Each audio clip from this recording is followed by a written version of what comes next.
L'inflation, c'est le phénomène par lequel les prix des biens et des services augmentent avec le temps. Cela signifie que votre argent perd sa valeur car il faut plus d'argent pour acheter les mêmes produits. Par exemple, si l'inflation annuelle est de 3%, un produit qui coûte 100 euros aujourd'hui coûtera 103 euros l'année prochaine. Quelles sont les causes de l'inflation? Lorsque la demande dépasse l'offre, lorsque les coûts de la production augmentent, les salaires, matières premières, lorsque les banques centrales impriment trop d'argent ou baissent excessivement les taux d'intérêt pour stimuler l'économie. Quels sont les effets de l'inflation? Perte de pouvoir d'achat, vous pouvez acheter moins avec la même somme d'argent. Dévalorisation de l'épargne, si votre épargne croît à un taux inférieur à l'inflation, vous perdez de la valeur réelle.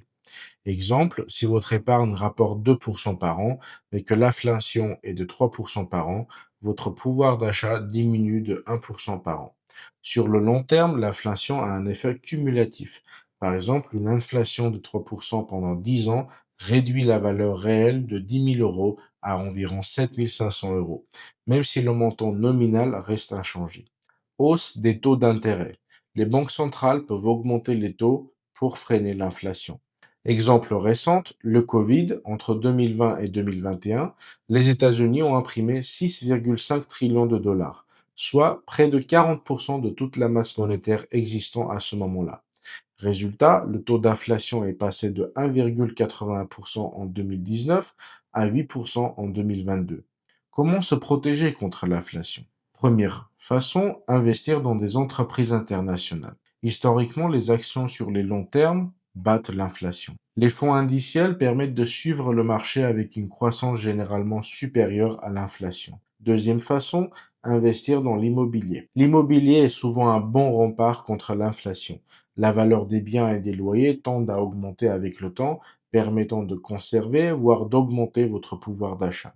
Troisième façon, investir dans les métaux précieux. L'or et les autres métaux précieux sont traditionnellement perçus comme des valeurs refuges en période d'inflation. Ils conservent mieux leur valeur que la monnaie, surtout en temps d'incertitude économique. Quatrième façon, acheter des obligations d'État indexées sur l'inflation qui s'appellent des TIPS.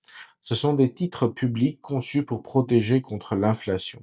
Leur valeur nominale augmente avec l'inflation, vous garantissant une préservation de votre pouvoir d'achat. Cinquième façon, investir dans les matières premières, les commodities. Le pétrole, les produits agricoles ou les ressources naturelles voient souvent leur prix augmenter pendant les périodes d'inflation. Sixième façon, investir dans les crypto-monnaies. Le Bitcoin et d'autres crypto-monnaies peuvent constituer une protection à long terme, bien que ce soit un marché volatile et spéculatif. Sur le long terme, surtout dans le cas du Bitcoin, cela peut offrir un rendement supérieur à l'inflation. Septième façon, augmenter vos revenus. Puisque l'inflation réduit la valeur réelle de votre revenu, il est crucial de chercher à faire le croître, apprendre de nouvelles compétences, changer de carrière ou développer des activités complémentaires. Les grandes leçons à retenir. L'inflation est inévitable, mais on peut la gérer intelligemment. Garder simplement de l'argent sur un compte ne suffit pas pour se protéger.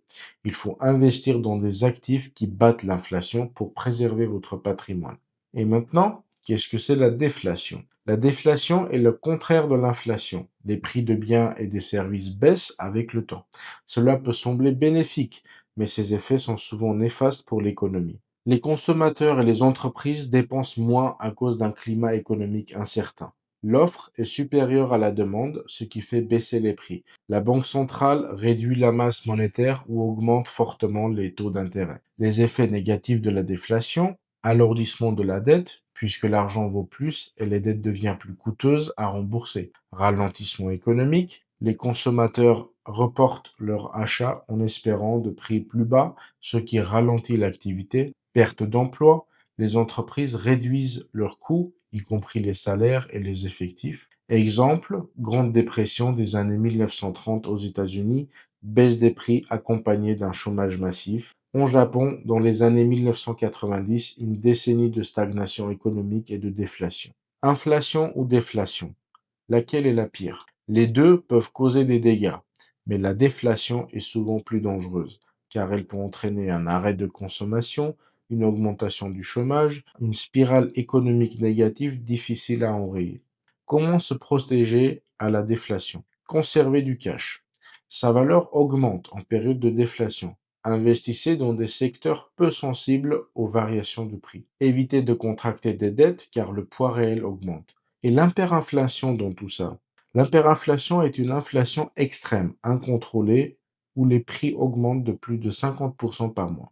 Cela entraîne l'effondrement de la monnaie nationale et une perte totale de confiance de la population. Caractéristique, hausse explosive des prix, les gens transportent des sacs entiers d'argent pour acheter un pain. Monnaie sans valeur, les citoyens utilisent des devises étrangères ou du troc. Perte de confiance. Les gens dépensent vite leur argent avant qu'il ne vaille plus rien. Crise sociale et économique, pénurie, chômage, exil. Cause principale d'hyperinflation.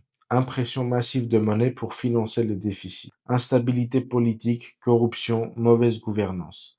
Choc extérieur, guerre, sanctions, effondrement de ressources. Crise de confiance, les gens abandonnent la monnaie nationale. Exemple historique, Zimbabwe dans les années 2000, Venezuela depuis les années 2010. C'est tout pour aujourd'hui. Abonnez-vous, likez et partagez la vidéo. C'est le contenu utile domaine sur Internet.